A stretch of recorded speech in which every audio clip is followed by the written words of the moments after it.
Hello there, it's Donald Davidoff, co-founder and CEO of Real Estate Business Analytics, here for another one of our episodes of The People Behind the Performance, where I sit down with key leaders in our industry to dive into what's really driving real estate's success, the role data plays in it, and more importantly, tell the stories of the people behind it all. Today, I'm here with guest and longtime friend, Jennifer Staciokas, who is the Executive Managing Director, Property Management at Western Health Capital, where she's responsible for the strategic oversight of the property management organization at the newly formed Western Wealth Communities. That includes operations, maintenance, marketing, training, revenue management, technology, and human resources. Jennifer began her career in multifamily more than 20 years ago. Since that time, she's served in numerous capacities at two of the nation's largest property management firms, focusing on digital marketing strategies. I think that's when I first met you, employee development, corporate communications, revenue enhancement, and of course, client relations. She's a regular guest speaker, facilitator, and moderator, at many of the industry's most renowned conferences, as well as an active participant in NAA, NMHC, serves on the advisory boards for Zillow, LeaseLock, Knock, Nurture Boss, Connexus, and Multifamily Social Media Summit. A woman who is in tremendous demand, so I'm glad I got half an hour of her time here to join us. Jennifer, welcome. Thank you so much. Happy to be here. Yeah, so I always start with the same question. As you think about the state of the industry today, what's on your mind? Ooh, there's a whole lot on my mind, but I would say probably three things. There's people, rents, and bad debt. So certainly people, and I'm sure we'll get into this a little bit more in detail later, but the labor shortage and how we're going to solve for that moving forward.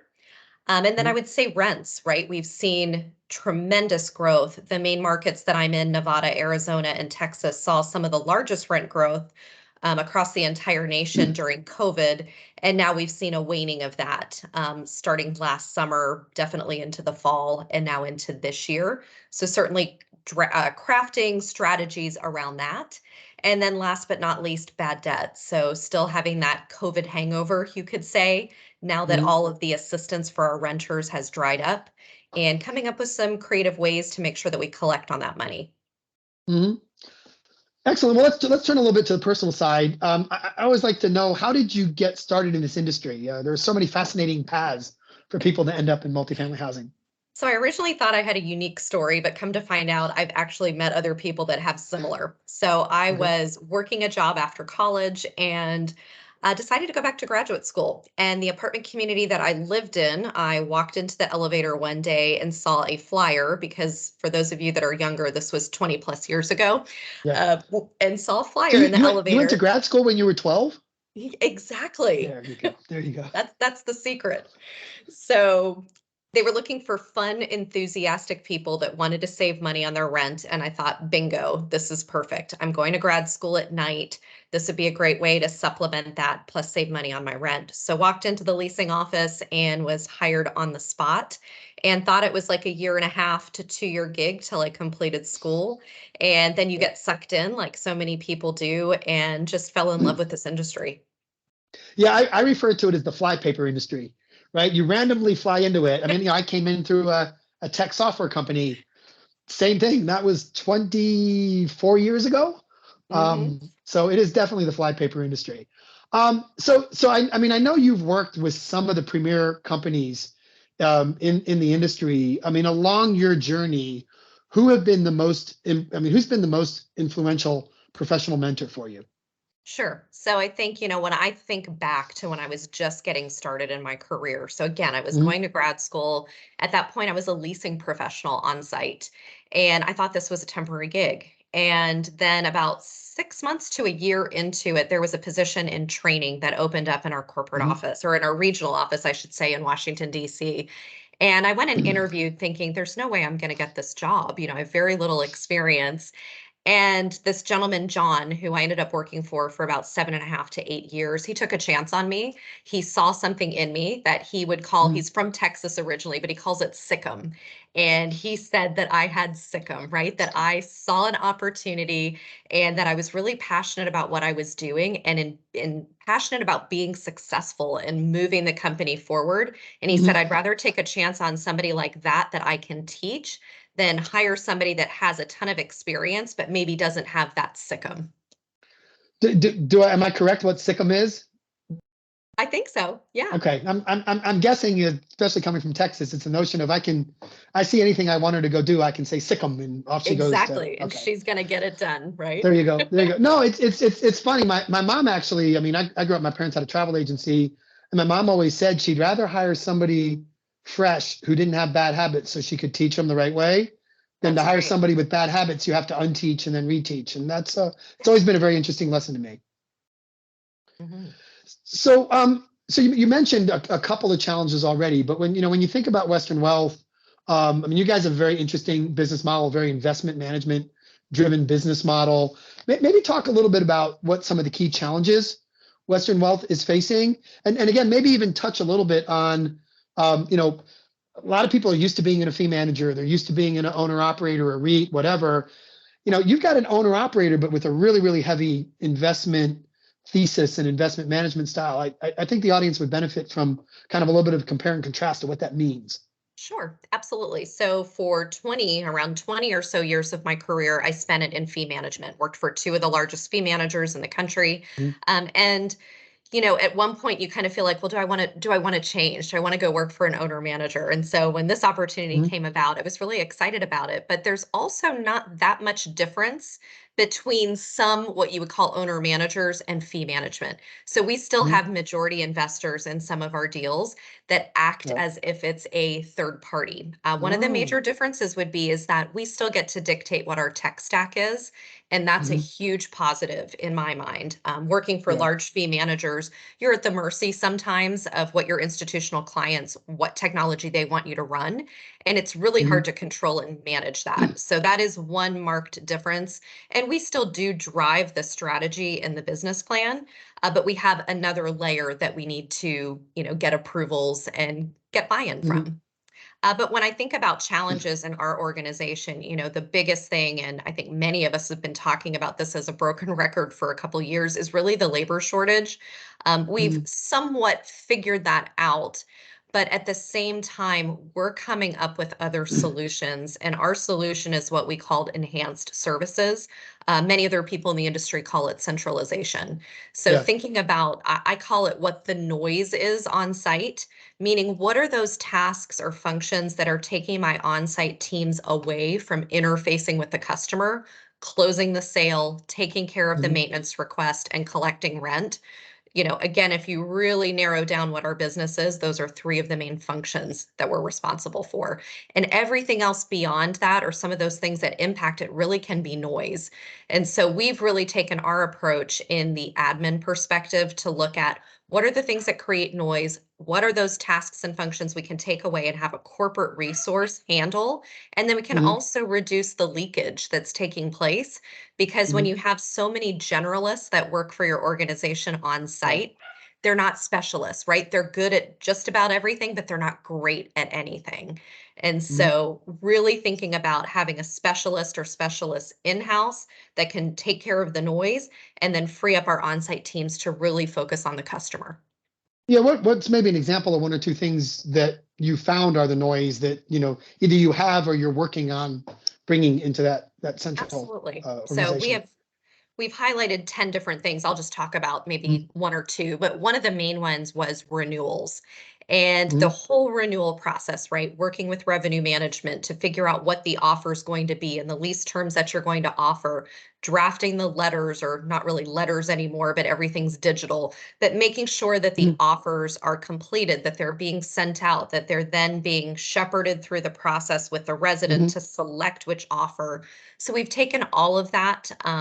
At our pilot properties off of them to really free them up. And then the other thing too is those month to months. So the people that are undecided at the end of the month, making sure Mhm. that they are rolling over to month status and they're getting those fees associated with it added to the Yeah. ledger.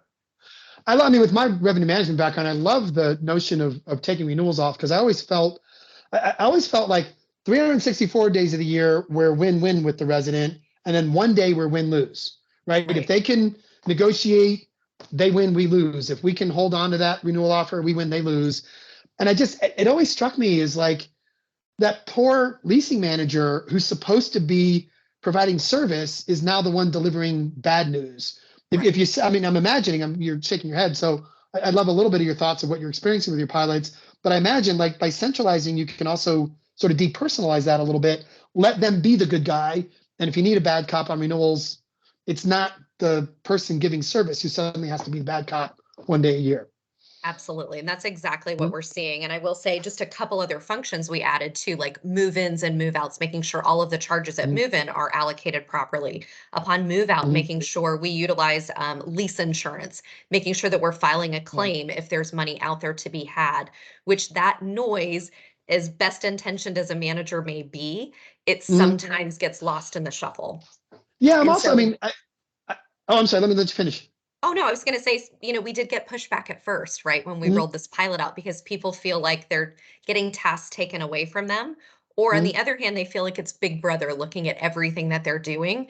But we Mhm. really, and that's why we changed the term of centralization to enhanced support Understood. or enhanced Yeah. services, because we're not there to take anybody's job. We're not there to tattletale. We are there to Mhm. be a united front as a team to get Mhm. the most money in the bank for the property and then free that team up to really focus on those high value activities of dealing with the resident and the prospective resident.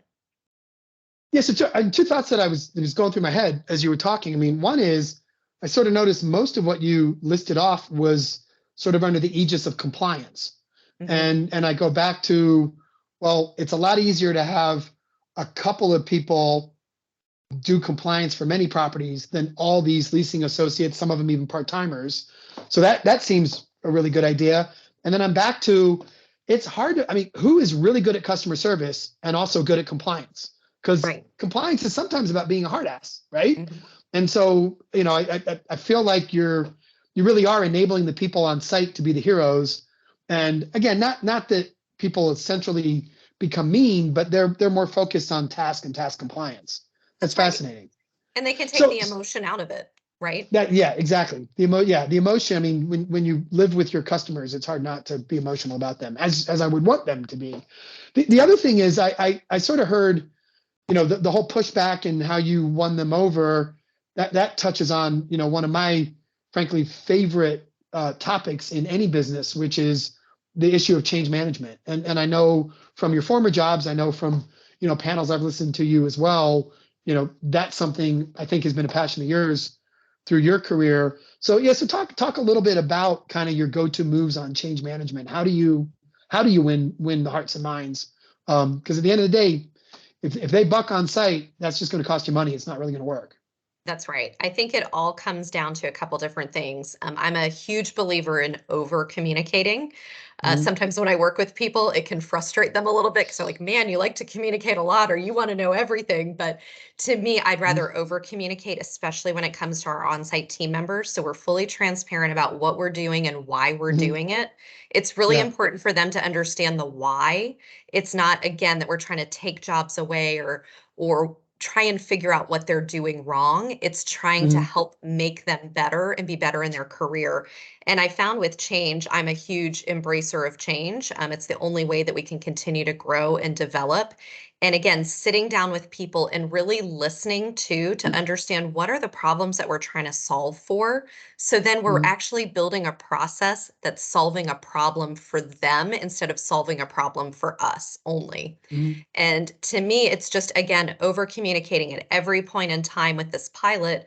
Our enhanced services team went to that market and sat with the employees and listened Mhm. to them and talked through the challenges and really got them on board. And then we, as a leadership group, made a concerted effort that every time we were talking to that team, we tied it back to this initiative and made them Mhm. understand the why.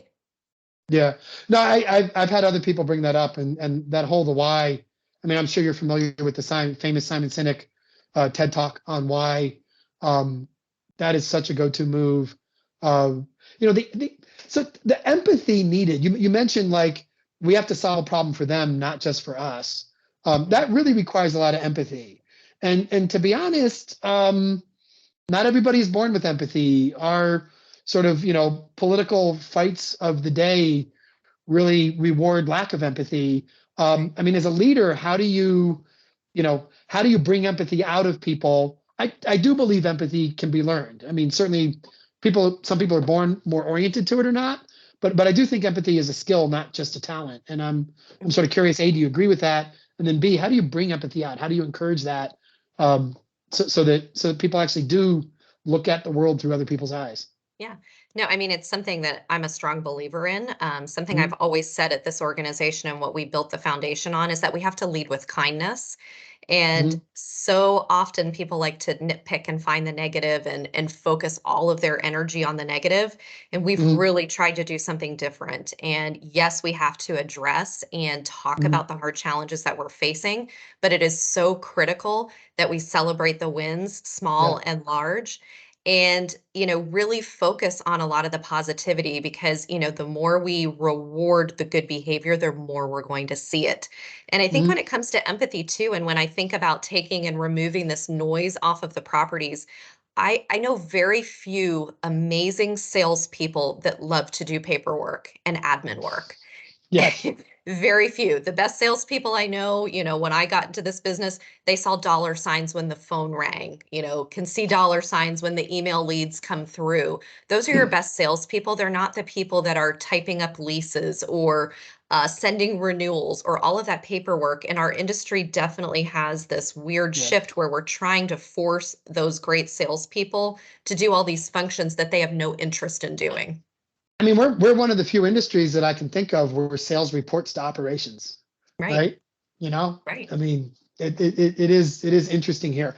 So, hey, what is one thing that 2023 Jennifer wishes she could go back to 2000 or whatever the year was that you came into the industry, that 2023 Jennifer knows that maybe 2000 or 2002 Jennifer didn't know? Okay, so I think the very first thing, so I started in this business in 1999 as a leasing professional, mentioned it already, thought this was a temporary gig. And I didn't realize on site how relationship driven this business is. 2023, Jennifer Mhm, knows absolutely this is a relationship based industry. You have to form bonds, you have to network. If you mhm, want to get things to help your business, you have to form those relationships and bonds. And that really became apparent to me in 2020 when I was setting up Western Wealth Communities, which is our in-house management company. And I had a very short time frame. I had less than 30 days to get the infrastructure set up to start managing and bring in-house the first 10 deals. And I was able to call in so many favors to industry mhm. partners that I'd worked with for 20 years in this business, and they bent over Yeah, backwards for me. If I had not built those relationships and not formed those relationships, it never would have happened. yeah. And tell the audience when was that you had that 30 days? It was end of March 2022. I'm sorry, March 2020. There you So go. right in the middle of COVID. Yeah, Yeah, right in the middle of the beginning of COVID. That beginning of I COVID. I'm still amazed you did. I mean, if anybody can pull it off, it's you, but I'm still amazed that you pulled that off. That was tremendous.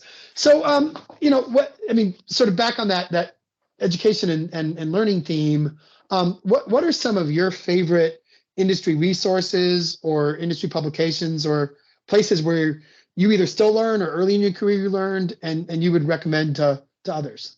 Yeah, absolutely. So today, I start my morning off reading LinkedIn.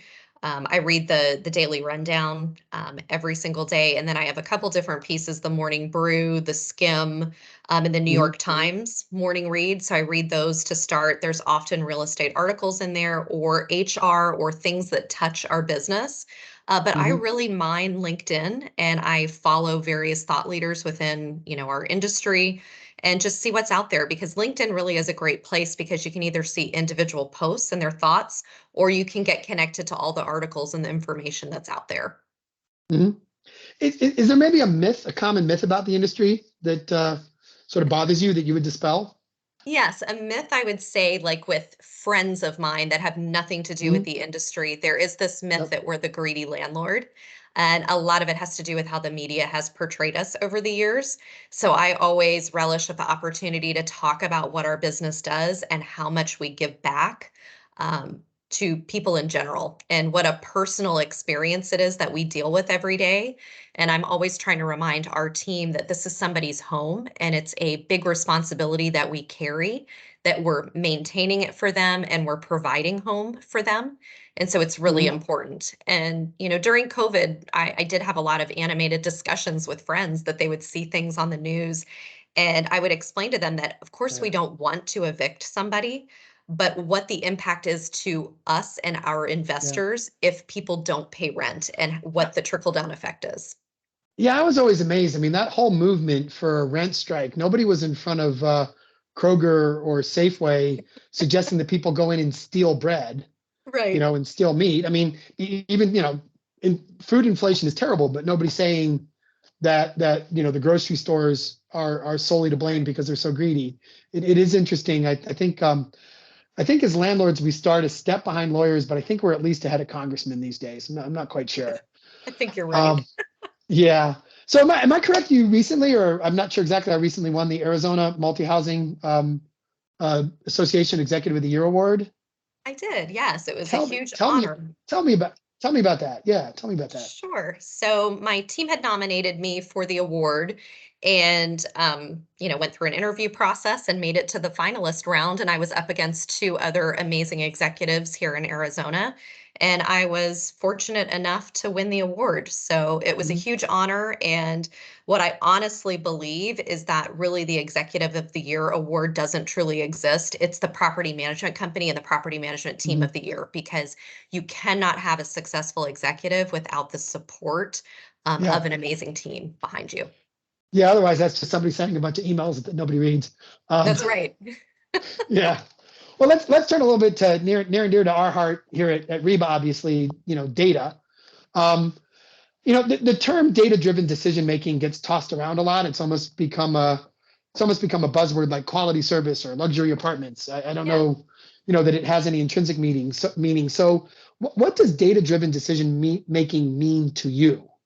Sure. To me, it's all about utilizing facts or data to make strategic decisions. So they Mhm. have to be in alignment with whatever our business plan is or our goals and objectives if it's a particular project. So to me, it's all about the strategy tied to the business plan. Mhm. And how does Western Wealth set up those business plans, and what are the sort of key metrics that you measure? Yeah. So we have our business plan is 100% value add at this point in Mhm. time. So I always, my 30-second pitch is that if I'm in an elevator is we buy the ugliest property on the block. We improve it and make it the nicest thing in the neighborhood, and we really help to Mhm. transition a neighborhood Mhm. based on this value add that we're doing. So Mhm. things that we're looking at, first off, some of the data that we utilize is we do use Reva as our business Mhm. intelligence tool, and then we also have various Excel spreadsheets, scorecards, etc. And we're in the process, as you know, of moving those into the Reba environment. So again, Right. it's not working on data and manually spending a lot of time with data. It's actually being able to look at data, analyze it, and then take action on the data, where I think a lot of our industry gets tied into working in the data instead of really thinking about what are the actions I need to Yeah. take based on the data. Yeah, I've always referred to it as like we spend 80% of our time collating the data and only Mhm. 20% analyzing it. And we want to flip the script on that because Right. I mean I know from my days at Archstone where we had a very, very powerful bespoke BI platform. It was amazing. I mean, when you can answer something in 5 minutes that used to take 3 hours, Right. it's not just saving time. If it takes 3 hours, actually what that means is it probably won't get done because Yeah. people don't have time. So the number of things that people could do if they had the time, well, make it simpler, and it's amazing what that can do. Yeah. So what do you think the future of data analytics looks like for our industry?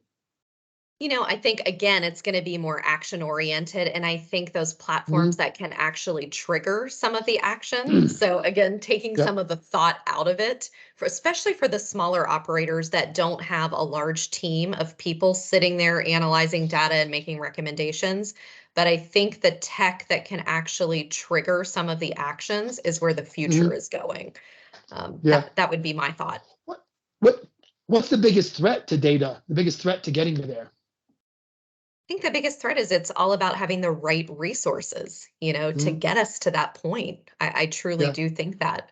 And I think too, sometimes we get into this analysis paralysis where we get down Mhm. these rabbit holes of information that really isn't that important to the overall business plan or decisions that we're making. So getting Mhm. people focused on what's really important. And I think to me, when I'm thinking about data, I always think about beginning with the end in mind. So what is the output or what Mhm. is the result that I'm trying to get to and how can I back into Yeah. that? That's interesting because it dovetails. We follow something called the Kimball methodology with data modeling, and one of the things that um, insists on is you don't start by figuring out all the data you have and what you can do with it. You actually start with what's the business process I'm modeling and what am I Mhm. trying to achieve with that process, so Right. that, and then you break that process into its aspects, right? Hmm. So I have a critical success factor of maximizing rental revenue. Well, what are the aspects of that? Well, there's occupancy, there's rent growth, there's renewal rates, et cetera. And then you sort of tree down, well, what does that mean for results indicators and performance indicators? So that approach, I think, really is just the data modeling equivalent of what you just described in trying to understand your business. Absolutely. Cool. So advice for people trying to start their data journey, where's a good place to start, and how do you go about challenging, or I'm sorry, not challenging, how do you go about championing a data-driven culture? Yes, I think, to challenge, gosh, a data-driven culture, it's really Yeah. asking the questions why of the facts. Mhm. You have to Back to ask the why. questions and take the emotion out of it. Mhm. And asking and always phrasing things of what does the data tell us instead Mhm. of what do you think about this? It's what does the data tell us? So I think being um, really focused on how you're phrasing questions and how you're asking things of people so then Mhm. they start to get conditioned to what it is that you're looking for. Yeah. Where to start, again, thinking about the end in mind. So what is the output or the outcome that I'm looking for, and what are the pieces that I need to trickle into that, to Mhm. make that happen, and then getting the right people in the room and not getting too many people. I think sometimes we end up having these really large meetings and you have too many people in a room and then nobody wants to talk. So Mhm. figuring out what are we solving for today? If we're going to talk about marketing analytics, I'm going to pick my handful of people that we're going to have in the room and figure out, let's talk about engagement, let's talk about conversions, let's talk about our ad spend and figure out Mhm. what are we solving for there. For operations, we're talking about our delinquency, we're talking about what we call our ATR, availability to rent, thinking about Mhm. our NOI, with HR and thinking about data, thinking about what our tenure looks like, what our turnover looks like, what our OT is like, what's employee engagement or employee satisfaction, and getting the Mhm. right people in the room and then building on that. Yeah, it was funny that when you started answering that question, I had a flashback to like a moment where I knew our initial data mart was sort of winning. Um, Again, this is back in a pricing context, but we had an SVP. I won't even name the region because I'm not out to embarrass them. But that person tended to visit or get on a call and just start issuing orders. Raise this $50, lower that Mm. $50, whatever. And if basically the person with the highest title, the loudest voice, won. And I Mhm. remember being on a call, and all of a sudden the community manager, who normally, I mean, it was kind of a typical, honestly, I'll just say it. It was a typical gender biased situation, sort of a young female with this older male, like, Mhm. I'm just going to be subservient. And he made some comment about raising the rents $50, and she went, well, sir, we're at, and rattled off the availability, the lack of leasing velocity, like it was just a set of facts. It wasn't opinion, but Right. she had it right at her fingertips. Yeah, And all of a sudden, the SVP went, you know what, you're right, leave it alone. And without data, without that platform, there's no way she would have had the courage to disagree with him. that's right. But she wasn't disagreeing; she was just hearing facts, and all of That's a right. sudden it worked. So that, yeah, I don't know why, but when you were talking about bringing the right people in the room and the right data, it's a great equalizer, and Hmm. and sort of intelligence can win instead of title or loudness of voice. Okay, well, now that we've done the heavy lifting, we always like to end these interviews with little fun sort of rapid fire James Lipton style Q&A, if you remember, Okay. inside the Actors Studio. There's only one rule. Don't think too hard.